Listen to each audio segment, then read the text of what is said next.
Reka nongere mbashimire kandi mbahe ikaze mwe mukurikira amakuru n'ibiganiro tubagezeho gatanu kuri gatanu. Tubagezeho amakuru n'ibiganiro biba bitandukanye kuri uyu muyoboro wacu wa YouTube. Wowe udukurikira aho waba uherereye hirya no hino hatandukanye, tuguha ikaze mu makuru yacu kandi twizere ko umeze neza. Reka twihute mu makuru yacu, twongere turebe hano mu karere k'ibiyaga bigari, by'umwihariko muri Repubulika Iharanira Demokarasi ya Kongo, abari duhera amakuru yacu. Uti biteye bitero muri Kongo. Nkuko mubizi, Repubulika Iharanira Demokarasi ya Kongo imaze igihe mu rugamba ihanganyemo umutwe witwaje intwaro wa M23. Ni mu gihe kandi nkuko byakomeje kugenda bivugwa mu bitangazamakuru bitandukanye, M23 bivugwa ko yaje no kwihuza n'irindi huriro rizwi nka AFC cyangwa se Alliance Fleuve Congo riyobowe na Colonel Nanga. Ni mu gihe kandi M23 nayo yatangaje ko mu gihe Kongo cyangwa se FARDC, igisirikare cya Kongo FARDC kitazatanga agahenge ndetse Kongo muri rusange ibashe no guha uburenganzira abanyekongo bari kugirwa impunzi, M23 itazigera ihagarara. Ni mu gihe kandi igisirikare cya Kongo FARDC hari amakuru akomeje kugenda yumvikanamo ko gifatanya n'imitwe yitwaje intwaro itandukanye, harimo FDLR, Wazalendo ndetse n'indi mitwe itandukanye yifasha iki gisirikare cya Kongo guhangana n'umutwe witwaje intwaro wa M23. Kuri uyu munsi rero wakibaza ngo biteye bite?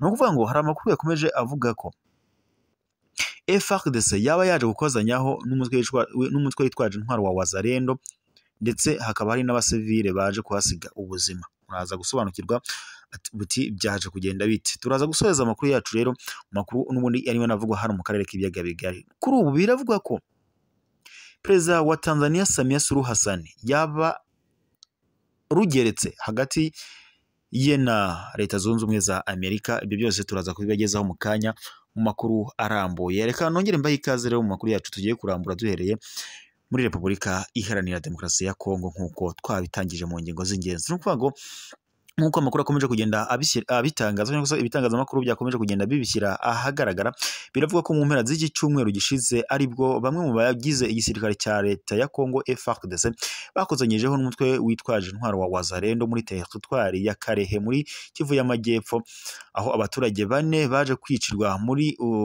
iyi mishyamirano cyangwa se muri iyi mirwano, mu gihe kandi abandi 8 bivuga ko baje kwikomerekeramo.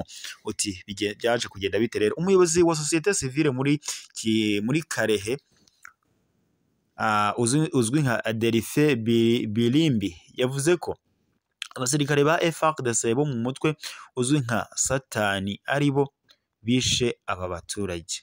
Yavuze ko ibi byabaye ubwo bari kwimurwa bavanwa muri Kibumba na Karungu berekeza Kavumo na Rumbisha.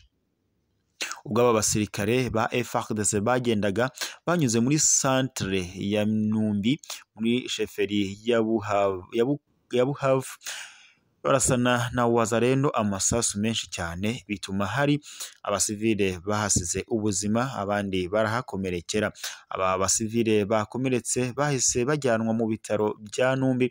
Umuyobozi w'ibitaro Nzengiyumva Ismael yavuze ko batanyuzwe cyane no kuba muri ubu bushyamirane hari amasasu yaguye muri ibi bitaro nk'uko byakomeje kugenda bitangazwa. Bamwe mu baturage batuye muri teritwari ya Karehe muri Kivu y'Epfo barasaba guverinoma ya Repubulika Iharanira Demokarasi ya Kongo kugeza imbere y'ubutabera abasirikare bayo bashinjwa kugira uruhare mu rupfu rw'abasivile bo muri iyo teritwari. Uretse kandi ubu bushyamirane, abaturage batuye muri iyi teritwari bavuga ko bahangayikishijwe n'umutekano muke, aho bavuga ko iyo abantu batishwe benshi bashimutwa cyangwa bagafatwa ku ngufu, ngo dore ko hari n'umubyeyi uherutse gutwikirwa mu nzu ari kumwe n'umwana. Ni amakuru rero ababaje akomeje kugenda atangazwa muri Repubulika Iharanira Demokarasi ya Kongo, aho igisirikare cyakagombye kurinda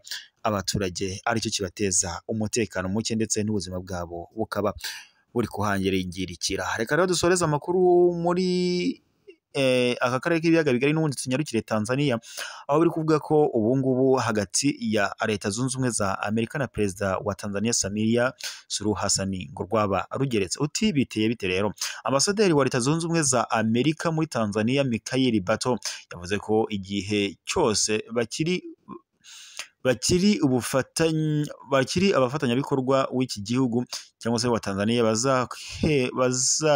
batazahwema kurengera amahame ya demokarasi. Amagambo ya Ambasaderi Mikhael Bato aje nyuma y'iminsi mike Perezida wa Tanzania Samia Suluhu Hassan yumvikanye anenga mu ruhame ibihugu by'amahanga bishaka kwivanga muri politike ya Tanzania. Ni ikibazo cyazamutse ubwo ambasade z'ibihugu byo mu burengerazuba bw'isi zasohoraga amatangazo zamagana impfu z'abatavuga rumwe n'ubutegetsi muri Tanzania ndetse zisaba ko hakorwa iperereza. Perezida wa Tanzania Samia Suluhu Hassan yavuze ko ibyo ibi bihugu biri gukora bisa no gutegeka Tanzania uko ikora iperereza. N'amakuru yakomeje kugenda agarukwaho mu bitangaza amakuru bitandukanye, gusa nubwo atigeze Perezida wa Tanzania nyina Samia Suluhu Hassan yerura ngo agire igihugu avuga, Perezida Samia Suluhu Hassan yashimangiye ko bimwe mu bihugu bimunenga bimaze igihe byibasiwe n'urugomo rurimo n'urukorwa n'abakandida perezida. Yavuze ko bimwe muri ibi bihugu nabyo bitari imiseke igoroye kuko usanga igihe hegereje amatora nabyo byibasirwa n'ibi bibazo biri kunenga Tanzania. Benshi mu bumvise iyi mbwirwaruhame ya Perezida wa Tanzania Samia Suluhu Hassan bashimangiye ko yavugaga Leta Zunze Ubumwe za Amerika, cyane ko na ambasaderi w'iki gihugu yashimangiye yahise agira icyo avuga ku byatangajwe n'uyu mukuru w'igihugu.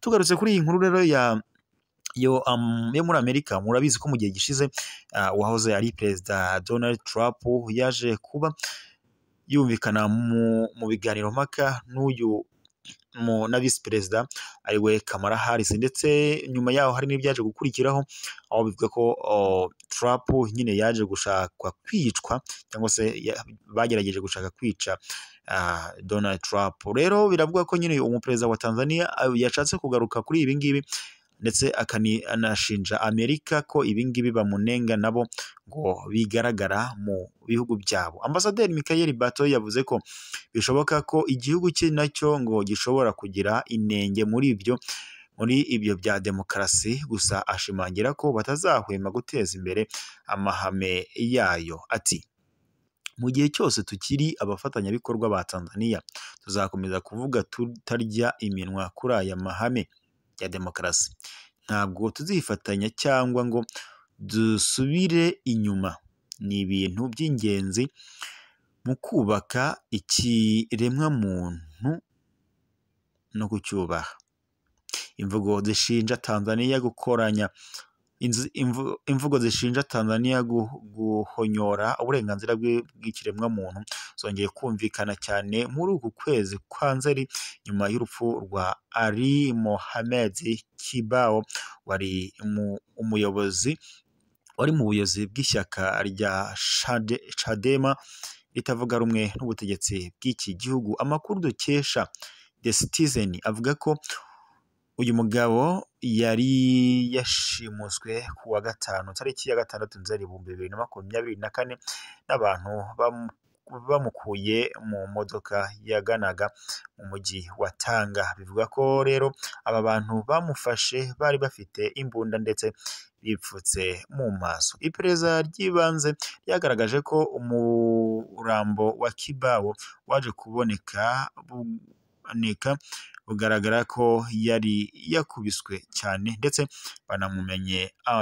bamumenyeho aside mu maso. Perezida wa Tanzania Samia Suluhu Hassan yahise asaba ko hakorwa iperereza kuri uru rupfu rw'uyu muyobozi, nk'uko amakuru tugenda dukura ku bitangazamakuru bitandukanye akomeje kugenda abitangaza. Nuko rero kugeza ubu biravuga ko rero Tanzania na Amerika byaba bigiye kwinjira mu rugamba cyangwa se bigiye guhangana. Ese biraza kuherera birarangira Amerika yinjiye mu kibazo cya Tanzania, cyangwa nabo byabananiye gukemura ibyabo barareka Tanzania yikemurire ibyabo? Tuzakomeza kubagezaho amakuru n'ibiganiro byabo byuko bimeze. Ndabashimiye rero mwe mudukurikiraho muri hirya no hino hatandukanye, bashimiye uburyo mudahwema kudukurikira, mukomeze kugira impagarike n'ubugingo. Amakuru yacu nakagaruka, ukande subscribe maze uzajye uba uwa mbere kubona amakuru n'ibiganiro tukugezaho 5 kuri 5.